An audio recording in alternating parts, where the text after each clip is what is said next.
할렐루야. 정파 중고등부 학생 여러분들, 한 주일 동안 잘 지내셨나요? 이제 개학도 하고 학교에 가서 새 친구, 선생님과 함께 지내보니까 어때요? 참 새롭고 좋지요? 새롭게 한다는 것은 항상 우리의 마음을 설레게 하고 기쁘게 하죠. 마치 물이 포도주로 변하듯이 그윽한 맛과 향기로 주위의 모든 사람에게 선한 능력을 끼치는 것이죠. 주님은 항상 우리가 이런 사람이 되기를 원하십니다. 오늘날 교회는 성도들에게 온유하고 인자하며 사랑이 많으신, 죄를 아무리 많이 지어도 용서해주는 사랑의 하나님에 대한 것만 계속 가르치는 반면에 진노하시고 징계하시고 심판하시는 하나님에 대해서는 가르치고 있지 않다는 것이에요. 그 결과 사람들은 하나님을 두려워하는 마음이 없어졌다는 것이죠. 그러나 우리는 오늘 읽은 본문을 통해서 눈에 노기를 띠고 채찍을 휘두르는 예수님을 보게 됩니다. 매일 사랑의 하나님만 이야기하였던 우리들은 정말 상상하기 어려운 장면이라고 할 수가 있겠어요. 마태복음 23장 33절, 뱀들아, 독사의 새끼들아, 너희가 어떻게 지옥의 판결을 피하겠느냐 호통치십니다. 어떻게 예수님의 입에서 독사의 새끼라는 욕이 나옵니까? 하나님이신 예수님께서 사람을 향하여 그 정도로 화를 내시고 듣기 민망한 욕을 하셨다는 것은 아무리 생각해도 이해하기 힘든 일입니다. 그러나 이것은 성경에 기록된 사실입니다. 여기서 우리는 하나님의 속성이 보여주는 양면성을 잘 이해하여야 합니다.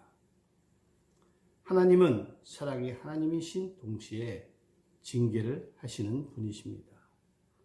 하나님의 품은 항상 열려 있지만 말씀에 순종하지 않은 복이 뻣뻣한 사람들에게는 마음을 닫아버리시는 무서운 하나님이십니다.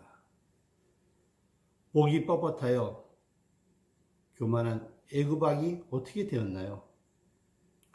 10가지 상상할 수 없는 재앙을 맞았습니다. 그리고 마지막에는 애굽에 있는 모든 장자가 죽임을 당하는 무서운 일을 당하게 됩니다. 하나님은 이러신 분입니다. 그리고 이를 기억하여 유월절을 지키라고 명령하셨습니다. 첫째, 예루살렘의 유월절. 요한복음을 기록한 요한은 예수님의 예루살렘 중심의 사역을 집중적으로 기록을 하였습니다. 다른 복음서에는 예수님의 갈릴리 사역을 주로 중점적으로 기록하였죠. 그래서 요한복음은 예루살렘으로 올라가시는 예수님의 모습이 자주 기록되어 있습니다. 3년 동안 예수님은 1년에 한 번씩 예루살렘에 올라가신 것이죠. 6월절이 되면 유대 사람들은 누구나 어디에든지 간에 예루살렘 성전으로 올라가서 하나님께 예배를 드렸습니다. 기록에 보면 그 숫자가 200만 명에 가까웠다고 합니다. 그 당시 인구로 보면 정말 대단한 숫자가 아닐 수 없습니다. 성전에 들어가려면 그냥 들어가는 것이 아니라 성전 입장료를 내야 되었습니다. 그러나 성전에 내는 돈은 거룩해야 하기 때문에 오직 성전 안에서만 통용되는 성전 화폐로 바꿔야 했습니다.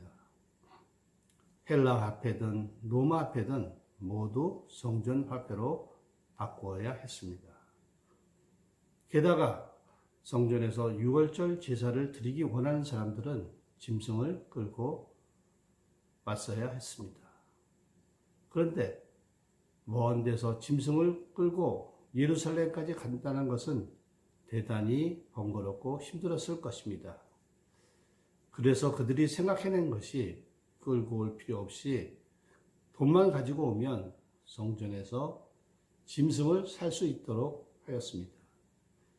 이렇게 해서 자연스럽게 돈을 바꾸는 환전소가 생기고 그 돈으로 제사를 드릴 짐승을 살 수 있는 거래소가 성전 안에 생기게 되었습니다. 둘째, 하나님의 이름을 더럽히는 자들. 점점 내방객이 늘고 돈이 많이 들어오자 종교 지도자들의 생각이 달라졌습니다. 환전으로 인해 엄청난 수익금을 챙길 수 있다는 생각이 들자 그들은 더 많은 돈을 벌 수 있는 궁리를 하였습니다. 그리고 그것은 그렇게 어려운 일이 아니었습니다. 처음에는 거룩한 하나님의 성전을 개축하고 보존하기 위하여 돈을 거둔다고 했습니다. 그러나 점점 돈 버는 것에 재미를 붙이면서 여러 가지 구실을 만들어 돈을 모으기 시작했습니다. 종교 지도자들은 이방인이 들어갈 수 있는 뜰 안에 그늘막을 치고 비둘기나 양을 팔았고 또 한쪽에서는 가지고 온 돈을 성전 화폐로 바꾸어 주었습니다. 그리고 돈맛을 한 유대 지도자들은 일반 화폐 10만 원을 성전 화폐 5만 원에 바꿔주고 자기 호주머니에 5만 원을 착복하였습니다. 게다가 더 지독한 방법은 제사를 드리기 위하여 끌고 온 짐승은 흠이 없는 깨끗한 1년 된 순양이나 숫염소여야만 했습니다. 짐승을 정성껏 골라서 성전에 들어오면 검역을 담당하는 관리들이 온갖 트집을 잡고 통과시키지 않았습니다.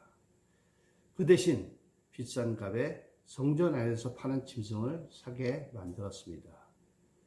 성전에서 파는 짐승은 하자가 있어도 눈을 감아준 것이지요. 어떤 때는 밖에서 사는 가격에 10배나 더 받아먹기도 했다고 합니다. 이 얼마나 잔인한 착취입니까? 이와 같이 종교 지도자들은 절대 권력을 가지고 절대 부패한 사람들의 표본이었습니다. 위세를 떨던 바리새인이나 서기관, 제사장들은 예수님이 지적한 대로 돈을 사랑하는 사람들이었습니다. 하나님을 경외하는 소수의 경건한 사람들은 날마다 성전을 바라보고 가슴을 치고 눈물을 흘리며 탄식하였지만 그들은 부패한 종교 지도자에게 맞설 힘이 없었습니다. 이러한 기막힌 현실을 목격하면서 6월절에 예수님은 성전으로 들어가셨습니다. 셋째, 예수님이 성전을 깨끗게 하시다. 14절, 성전 안에서 소와 양과 비둘기 파는 사람들과 돈 바꾸는 사람들이 예수님께서는 성전에 들어가자마자 노끈으로 채찍을 만들어 손에 쥐고서 휘두르기 시작하셨습니다. 15절, 16절, 내 아버지의 집으로 장사하는 집을 만들지 말라. 주님은 사람들은 손에 대지 않고 짐승들만 성전 마당에서 쫓아내셨습니다. 그리고 환전하는 사람들의 상을 뒤엎으셨습니다. 얼마나 화가 나면 그렇게 하셨을까요? 만약에 우리들 중에 누가 백화점에 들어가서 야, 이 사기꾼들아, 박앤셀이라고 하면서 안 팔리는 물건을 속여서 바가지 씌우는 이 못된 인간들아 하면서 채찍을 휘두르면서 사람을 쫓아낸다면 과연 어떤 일이 벌어질까요? 아마 정신병자 취급을 받고 머리채를 잡히고 끌려 나올 것입니다. 그런데 초라한 시골 청년 예수가 혼자서 노끈을 채찍으로 만들어 사람들을 쫓아내는데 사람들은 벌벌 떨면서 성전 밖으로 도망갔습니다. 그 이유가 무엇입니까? 그 자리에 하나님의 영광이 나타났기 때문입니다. 예수님은 바로 하나님이십니다. 그 분노하는 얼굴을 보자마자 사람들은 공포에 떨었습니다. 감히 얼굴을 들고 그분을 쳐다볼 수가 없었어요. 상이 뒤집어지고 동전이 마당에 뒹굴고 놀란 짐승들이 이리 뛰고 저리 뛰는 아수라장이 되었지만 그게 문제가 아니었습니다. 사람들은 하나님의 영광 앞에서 무릎을 꿇었습니다. 마태복음 21장 13절 내 집은 기도하는 집이라 일컬음을 받으리라 하였거늘 너희는 강도의 소울을 만드는도다 하시니라. 이때 예수님은 드러내었고 하나님을 아버지라고 불렀습니다. 유대 나라에서는 아무도 하나님을 아버지라고 부를 수가 없습니다. 만약 아버지라고 부르면 그 사람은 신성모독을 범한 자로 돌로 쳐 죽일 수가 있었습니다. 그러나 예수님은 하나님을 아버지라고 불렀습니다. 그는 보이지 않는 하나님의 보이는 형상이었기 때문입니다. 넷째, 인간들의 탐욕을 채찍질하시는 예수님. 17절 성경 말씀에 주의 전을 사모하는 열심이 나를 삼키리라 한 것을 기억하더라. 여기서 삼킨다는 말은 불태운다, 망하게 한다는 뜻이 있습니다. 따라서 이 말씀은 예수님이 하나님의 전을 사모하는 열심 때문에 자신의 생명을 내놓겠다는 의미가 됩니다. 하나님은 인간의 더러운 욕심 때문에 자기의 몸된 교회가 더러워지고 예배가 변질되어 형식적으로 드려지는 것을 참지 못하십니다. 그러나 지금 많은 교회 지도자들과 성도들이 교회를 이용하여 자기의 이익을 추구하고 있습니다. 하나님은 우리의 마음을 속속들이 알고 계십니다. 우리가 마음속에 세상의 물질과 탐욕을 가지고 예배를 드린다면 예수님은 우리를 채찍으로 치실 것입니다. 그러기에 예배는 하나님의 자녀에게 있어서는 유일한 것이 되어야 합니다. 예배는 세상 쾌락과 물질에 가있던 마음이 주일날 잠깐 시간을 내어 드리는 그런 것이 아닙니다. 예배는 우리의 전부가 되어야 합니다. 예수의 피로 구속함을 받은 우리에게는 하나님 외에 다른 신이 없기 때문입니다. 프랑스 루이 14세가 귀족을 거느리고 주일 예배에 참석한다고 성당의 주교에게 통지를 하였습니다. 당시 왕실 설교자는 푸넬론 대주교였습니다. 주일날 왕이 귀족을 거느리고 위험을 떨면서 성당 안에 들어가 보니 사람들이 아무도 없었습니다. 왕이 온다는 말에 백성들이 참석하지 않은 것이죠. 화가 난 왕이 대주교를 다그쳤습니다. 그랬더니 주교는 이렇게 대답했습니다. 폐하가 오늘 예배에 참석하신다는 사실을 모든 사람들이 알고 관심을 갖고 있었습니다. 그런데 제가 그들이 진짜 하나님을 예배하기 위하여 오는 사람인지 폐하를 보기 위하여 오는 사람들인지 시험하고 싶어서 일부러 오늘 폐하께서 급한 일이 생겨서 참석하지 못하게 되었다고 광고를 해버렸습니다. 그랬더니 한 명도 오지 않았습니다. 그랬더니 루이 14세는 흡족해 하였고 주교는 이 위기를 잘 넘겼습니다. 지금 현대인들은 예배를 자신의 이익과 편리에 따라 참석하는지 모릅니다.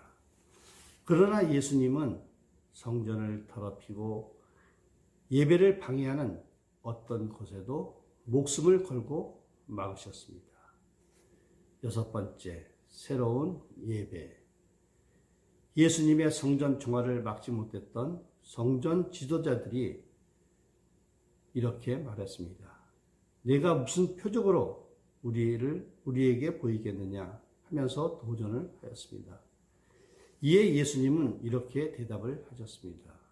19절, 너희가 성전을 헐라 내가 사흘 동안에 일으키리라. 이것은 정말 생명을 내놓고 하시는 말씀입니다. 예루살렘 성전은 착공한 지 46년이 되었고 그때도 완성이 되지 않았습니다. AD 64년에 대공사를 끝냈습니다. 그리고 완공된 지 7년이 안 돼서 로마 군대에 의하여 돌 하나 위에 돌 하나 남지 않고 다 허물어져 버렸습니다. 그런데 예수님이 사흘 만에 다시 짓겠다는 것입니다. 그 뜻을 알지 못하는 사람들은 고의적 사기 행위라고 생각했고 그때부터 예수님을 죽일 계획을 세우기 시작하였습니다. 3년 후 예수님이 재판석에 섰을 때 고소한 제목이 바로 이 말씀입니다. 그런 의미에서 예수님은 목숨을 걸고 그 말씀을 하신 것입니다. 그 말씀의 진위가 무엇입니까? 예수님은 십자가에 못 박히면 사흘 만에 부활하신다는 말씀입니다. 이것은 자기 몸을 성전에 비유하시고 부활하신 그날부터 성전에서 드리는 유월절 예배는 사라지고 언제 어디서나 예배를 드릴 수 있는 시대가 온다는 것을 말씀하고 계십니다. 왜냐하면 부활하신 예수님은 세상 어디나 계실 것이고 누구든지 예수의 이름을 부르는 자는 구원을 얻기 때문입니다. 우리는 이 말씀으로 인하여 얼마나 감사한지 모르겠습니다. 기도드리겠습니다. 사랑의 하나님, 주님의 은혜를 감사합니다. 주님의 전을 장사터로 만들어 예배를 더럽히는 종교 지도자들을 향해 분노하시며 채찍을 휘두르시는 예수님을 보았습니다. 주님은 우리 마음을 쏙쏙들이 아시기에 우리가 어떤 모습으로 주님께 예배를 드리는지 보실 것입니다. 만일 우리의 마음이 세상의 물질과 탐욕으로 거짓된 예배를 드린다면 주님은 우리를 향해 채찍을 휘두르실 것입니다. 그러기에 우리의 예배는 전부가 되어야 하고 우리의 고백이 되어서 사나 죽으나 먹든지 마시든지 하나님의 영광을 위해 사는 저희가 되게 하여 주시옵소서. 예수님의 이름으로 감사하며 기도 올렸사옵나이다. 아멘. 자, 다음 시간에는 너희는 물과 성령으로 거듭나야 된다. 그래야 하나님의 나라에 들어갈 수 있다. 예수님은 니고데모에게 이렇게 말씀하셨습니다. 자, 우리 모두 다음 시간을 기다려 주십시오. 아멘. 할렐루야.